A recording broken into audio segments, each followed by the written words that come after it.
جناب سالبہ بیٹھے تھے، فرمایا فلاں کو بلا کے لاؤ. جب بلانے گئے تو رستے میں عورت پہ نظر پڑی. پہلی نظر تو معاف ہے لیکن دوبارہ دیکھ بیٹھے. دوبارہ نظر پڑی تو پریشان ہو گئے. خیال آیا میں نے تو خیانت کی اپنے نبی پاک سے.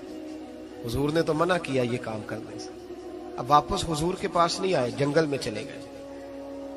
ابن قدامہ نے کتاب التوابین میں اس روایت کو لکھا ہے. کہتے ہیں 40 دن وہ پہاڑوں میں روتے رہے کہ یا اللہ مجھ سے غلطی ہو گئی. کتنے دن؟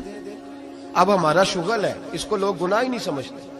بدنگاہی تو کوئی گناہ ہی نہیں، اب تو یہ شغل ہے. اب تو ہمارے ہاں معاذ اللہ تعالیٰ سیانے بیانے بندے بیچ بیٹھے ہوتے ہیں جب یہ باتیں ہو رہی ہوتی ہیں. یہ شغل ہے ہمارا. اب تو ابا کے سامنے بچہ وال پیپر گندی تصویر کا لگایا ہوتا ہے پر وہ کہتا ہے با عمر ہے نا جی، عمر ہے نا جی. مجھے پتہ ہی نہیں یہ کتنا گند کر رہا ہے. یہ تباہ ہو جائے گا روحانی طور پر. اگر یہ گند دیکھنے میں الجھ گیا تو امام شافعی کا فتویٰ ہے جس کی نظر گندی ہوتی ہے اس کا حافظہ کمزور ہوتا ہے، وہ کوئی بڑا کام نہیں کر سکتا. وہ نفسیات کا مریض ہو جاتا ہے جو گندی نظر والا آدمی ہوتا ہے. ہمیں پتہ ہی نہیں کہ ہمارے مسائل اصل میں ہیں کیا.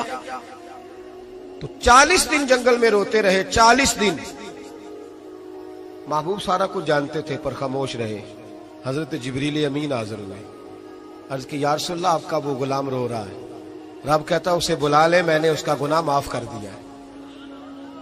نبی پاک صلی اللہ علیہ وسلم نے حضرت مولا علی شیر خدا اور جناب سلمان فارسی کو بھیجا، فرمایا فلاں جگہ ہے لے آؤ. کہتے ہیں جب ہم گئے تو 2 پہاڑوں کے درمیان جناب سالبہ تڑپ کے رو رہے. ہمیں دیکھ کے اور روئے.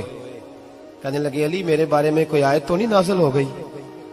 تو کہا نہیں، چل حضور نے بلایا ہے. کہا اچھا حضور کہتے کیا تھے، فرماتے کیا تھے؟ کہا پتہ نہیں لیکن بلایا ہے.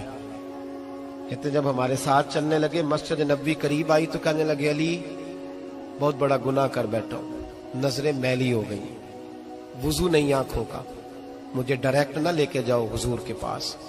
جب نبی پاک نماز کی نیت باندھ لینا پھر میں جاؤں گا، میں پیچھے کھڑا ہو جاؤں گا حضور کے. میری طبیعت میں حوصلہ نہیں. یہاں تو پتہ نہیں میں کس طرح عشق رسول کا دعویٰ کرتا ہوں منبر پر بیٹھ کر. اور ہماری یہ میلاد آئے گا تو محفل میلاد میں اس طرح کے دعوے ہوں گے اسٹیج پر کہ علمان والحفیظ، پتہ نہیں کیا کیا لوگ کہہ دیں گے. پتہ نہیں ہم کیا ہے اور ہم کیا کہہ رہے ہیں. من آنم کے من دانم، پتہ ہی نہیں اور کتنا بڑا دعویٰ کر دیا. کہ میرے اندر طاقت نہیں سامنا کرنے. مولا علی فرماتے ہیں جب حضور نے مغرب کی نماز کی نیت باندھی تو انہوں نے بھی پیچھے نیت باندھ لی. اتفاق کی بات یہ کہ حضور نے پہلی رکعت میں سورہ انفطار پڑھنی شروع کر دی. اذا السماء انفطرت.